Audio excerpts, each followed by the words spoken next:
태열과 처음에는 구분이 좀 힘들고 처음에 증상이 무조건 심하게 나타나는 건 아니거든요. 후에 나타나는 경우도 있어요. 아까 이거 놔두면은 만성으로 갈까? 이렇게 말씀하셨잖아요. 진짜 그럴 확률이 높아져요. 그렇기 때문에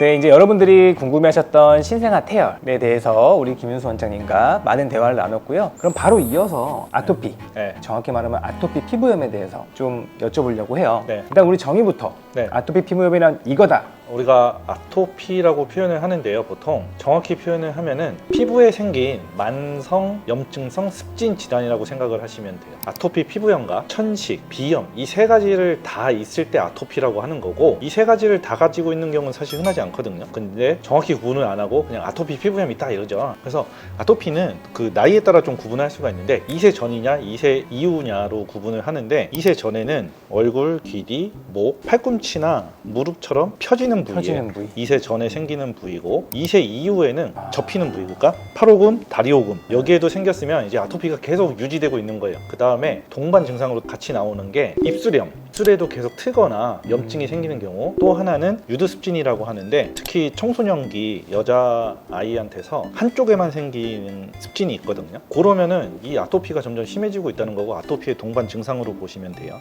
아기들 같은 경우에는 실제로 손가락을 빤다든지 네. 6개월이 지났는데 태열 네. 증상이 있으면서 이제 입술을 빨아가지고 입술이 좀 벌걸 수도 있단 말이에요. 네. 그래도 의심은 좀 해볼 수 있는 거죠. 사실 그 쪽쪽이는 계속 빠는 압력에 의해서 여기가 눌려버리잖아요. 네. 저희 애기도 그랬었는데 그거는 사실 하루 이틀만 안 써도 여기가 금방 좋아져요.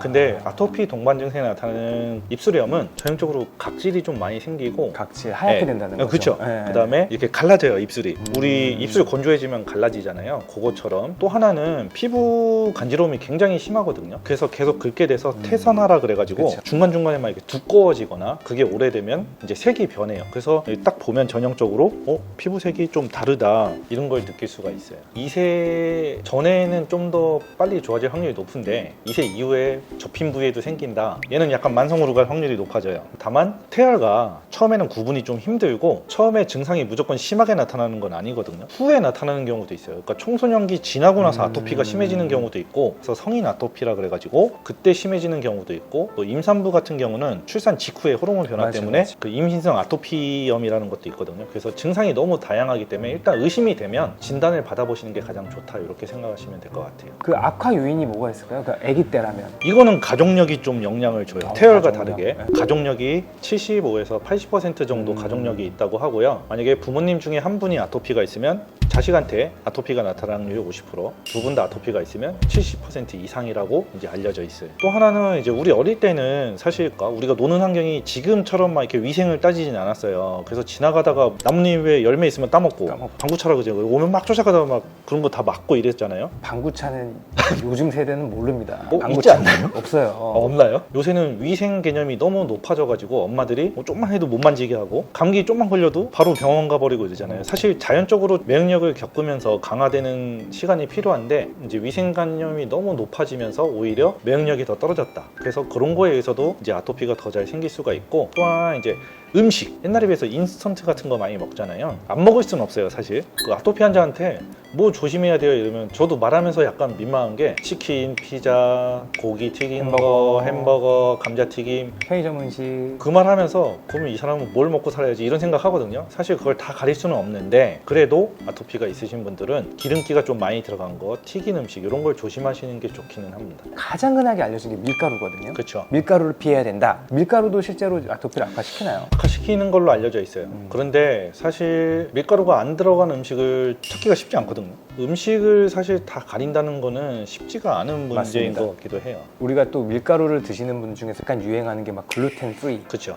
혹은 니로 만든 면 네. 근데 그런 것도 잘 도움이 되나요? 도움이 되실 수 있죠. 사실 음식 자체가 아토피가 생기는 것 자체를 막을 수는 없지만 음식 조절이나 어떤 환경적인 조절을 통해서 충분히 악화되는 거를 늦출 수 있기 때문에 도움이 된다고 말씀드려요. 애들에서 또 피해야 되는 음료수나 상용화되어 있는 그런 주스들 그런 것도 괜찮나요? 뭘 딱 집어서 얘기하기는 좀 그런데 그래도 좀 조심하시면 좋은 게 흰우유, 그다음에 다크초콜릿, 그다음에 치즈. 요게 피부 장벽에 회복을 좀 늦추거나 악화시키는 요인으로 알려져 있거든요. 아토피가 있을 때는 요 세 가지를 조금 조심해주면 좋지 않을까 이렇게 생각합니다. 흰우유가 안 좋아요. 흰우유 자체는 이제 애들 크는데 되게 좋잖아요. 칼슘이 들고 뭐 이런 얘기들이 있는데 단백질 성분이 너무 많아가지고 그걸 뺀 거는 드셔도 돼요. 락토 프리? 락토 프리. 그런 거 이제 가려서 좀 드시는 건 좋은데 우리가 일반적으로 먹는 흰우유 회복을 늦추거나 지연시킬 수 있기 때문에 오히려 저지방, 무지방이 이런 쪽으로는 더 도움이 되지 않을까 이렇게 생각을 합니다. 이게 100%안 좋다고 해서 다 피하는 거는 저는 아닌 것 같고요. 우리 아가들 그리고 이 아토피를 갖고 있는 환자들과 주治医 선생님과의 상의를 꼭 통해서 하시는 게 좋을 것 같습니다. 그리고 제가 어디서 되게 질문 중에 또 하나가 있었던 게 많이 씻으면 안 되냐. 사실 많이 씻는 거는 중요하지가 않고 많이 씻으면 오히려 각질 다 떨어져 나가고 수분이 날아갈 확률이 더 높아요. 적당한 온도로 자극이 되지 않게 부드럽게 문질러 주면서 이제 씻어주는 게 중요하고 제일 중요한 거는 3분 안에 물기가 다 증발하기 전에 3분 안에 보습제를 충분히 발라주시는 게 더 중요하다. 근데 아토피 없는 분들도 3분 안에 하는 게 좋은 거죠? 근데 저는 바디로션을 안 발라봐가지고 잘 모르겠어요. 저도 안 바릅니다. 목욕이나 사우나는 당연히 피해야겠죠? 그렇죠. 가면 시원하다고 하시는데 사실 좋지 않아요. 더 자극이 되기 때문에 항상 면옷으로 된 거, 그 자극이 되지 않는 옷들, 그 다음에 환경 또한 너무 덥거나 다습하거나 이런 건 피하시는 게 좋습니다. 근데 아토피 환자들 굉장히 많이 봤을 텐데 이렇게 다양한 보습제와 연고들, 크림들이 많이 나오는데 꼭 이것만을 써라 아니면 이런 성분이 들어있는 걸 써라 이런 건 없나요? 꼭 뭐를 써야 된다기보다는 제일 중요한 건 기본적으로 보습제를 많이 발라주시는 거. 그리고 사실은 아토피는 태열과 다르게 약물 치료나 연고 치료, 주사 치료 같은 게 좀 필요하긴 해요. 왜냐면 이제 가려움이 엄청 심하고 긁음으로 인해서 계속 악화되거든요. 우리가 보통 간지러울 때 긁으면 해소가 되잖아요. 간지러움이 없어지잖아요. 근데 아토피는 스트레치 이칭 사이클이라 그래가지고 긁을수록 더 심해져요. 그렇기 때문에 대부분의 경우 아토피는 어떤 치료가 필요하다. 다른 거 뭐 햇빛을 많이 본다든지 뭐 해수욕장 가서 우리 막 몇 시간 답답해서 안 있는 데도 많고 하는데 뭐 선크림을 오래 발라줘야 되나? 햇볕을 꼭 조심해야 된다기보다는 이제 바닷물에 들어갔을 때 그 바닷물은 짜니까. 피부에 닿으면 자극이 될 수 있잖아요. 상처가 있는 부위에 닿으면 엄청 싫어하거든요. 그리고 감염될 확률도 높고 바닷물에 여러 미생물이 있기 때문에 사실은 래시가드를 입는 게 좋죠. 햇볕도 차단되고 미생물 감염도 좀 더 막아줄 확률이 높고 근데 그렇다고 해서 꼭 바다 수영을 하면 안 된다 이런 건 아니고요. 좀 조심하는 게 좋다 이렇게 생각하시면 될 것 같아요. 애들 데리고 우리 수영장도 막 가고 그리고 어렸을 때 목튜브 맞아요. 이렇게 해가지고 네. 욕조에 이렇게 둥둥 네. 띄워놓는데 애를 좀 시원하게 해주면 뭔가 아토피가 좀 좋아지지 않을까. 네. 물에 많이 들어가 있다고 뭐 아토피가 악화되고 이런 거 아니고 또 좋아지는 거랑도 크게 상관은 없고요. 뭐 아기를 뭐 10시간 담가 놓는 게 아니기 때문에 어느 정도 적당한 수영하시는 건 상관이 없고 말씀 주신 중요한 거는 말릴 때 빨리 닦아주고 보습해 주는 게 중요하다 이렇게 생각하시면 될 것 같아요.